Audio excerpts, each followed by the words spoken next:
Israel নামক রাষ্ট্রটিকে মুছে ফেলার জন্য উত্তর কোরিয়ার একটি ক্ষেপণাস্ত্রই যথেষ্ট। উত্তর কোরিয়ার এমনটা জানিয়ে ইরানের পাশে থাকার ঘোষণার দাবি উঠেছে সামাজিক যোগাযোগ মাধ্যমে। পারস্য উপসাগর থেকে কোরীয় উপদ্বীপের দূরত্ব হাজার হাজার মাইলের হলেও যুদ্ধের আঁচ এখন সেখানেও পৌঁছে গেছে। তবে কি ইরান ও ইসরায়েলের মধ্যে চলমান সর্বাত্মক সামরিক সংঘাতের মাঝে হঠাৎই নতুন খেলোয়াড় হিসেবে আবির্ভূত হচ্ছেন উত্তর কোরিয়ার নেতা কিম জং উন? বিস্তারিত জানাচ্ছেন তৌফিকুল ইসলাম আশিক।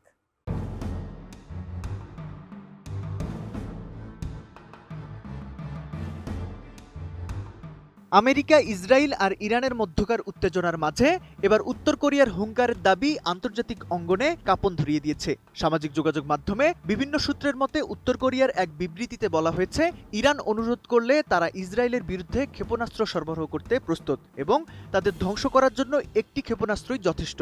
তবে এ বিষয়ে সরকারি কোনো বিবৃতি পাওয়া না গেলেও কিম জং উন প্রশাসন ইরানে হামলার তীব্র প্রতিক্রিয়া জানিয়ে বিবৃতি দিয়েছে।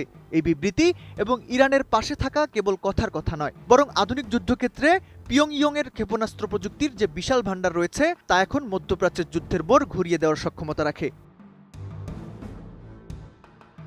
তেহরান এখন রণক্ষেত্রে কেবল নিজের শক্তিতে লড়াই করছে না। ইরানের বিপ্লবী গার্ড কর্পস দাবি করেছে তারা দুবাইয়ে মার্কিন সামরিক ঘাঁটিতে হামলা চালিয়েছে। এদিকে রিয়াদে মার্কিন দূতাবাস লক্ষ্য করে দুটি ড্রোন হামলার অভিযোগও সামনে এসেছে। ঠিক এই জটিল সন্ধিক্ষণে কিম জং উনের এই ক্ষেপণাস্ত্র সহায়তার প্রস্তাব ইরানকে সামরিকভাবে অনেক বেশি সাহসী করে তুলছে। উত্তর কোরিয়ার হাইপারসনিক ও ব্যালিস্টিক ক্ষেপণাস্ত্র প্রযুক্তি যদি সত্যি সত্যি ইরানের হাতে পৌঁছায়, তবে ইসরায়েলের আকাশ প্রতিরক্ষা ব্যবস্থা আয়রন ডোমের জন্য তা হতে পারে এক ভয়াবহ চ্যালেঞ্জ। নতুন বাংলাদেশ গড়তে এলো জুলফিকার স্টিল। জুলফিকার স্টিল, ইস্পাত দৃঢ় অঙ্গীকার।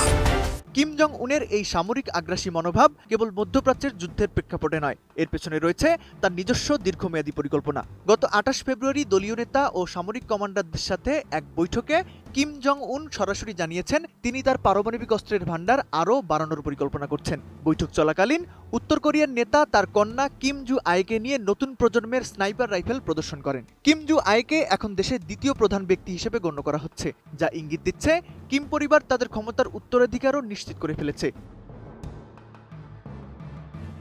কিম জং উনের ভাষ্যমতে উত্তর কোরিয়ার কাছে এমন অনেক অস্ত্র আছে যা কেবল দক্ষিণ কোরিয়া নয়, বরং খোদ আমেরিকার জন্য ভয়ের কারণ হতে পারে। উত্তর কোরিয়ার এই সামরিক সক্ষমতা বৃদ্ধি এবং ইরানের সাথে তাদের এই কৌশলগত ঐক্য বিশ্বকে এক বিশাল পারমাণবিক প্রতিযোগিতার দিকে ঠেলে দিচ্ছে। মধ্যপ্রাচ্যের আকাশ এখন কেবল যুদ্ধবিমান আর ড্রোনের আওয়াজে ভারী নয়, বরং এর সাথে যুক্ত হয়েছে উত্তর কোরিয়ার পারমাণবিক উচ্চাকাঙ্ক্ষার ছায়া।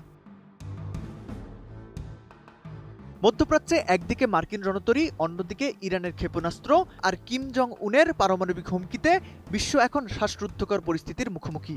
ইরান ও উত্তর কোরিয়ার এই সামরিক বন্ধন যদি বাস্তবে রূপ নেয়, তবে তা কেবল মধ্যপ্রাচ্যের মানচিত্রই বদলাবে না, বরং ভেঙে ফেলবে গত কয়েক দশকের বৈশ্বিক নিরাপত্তার কাঠামো।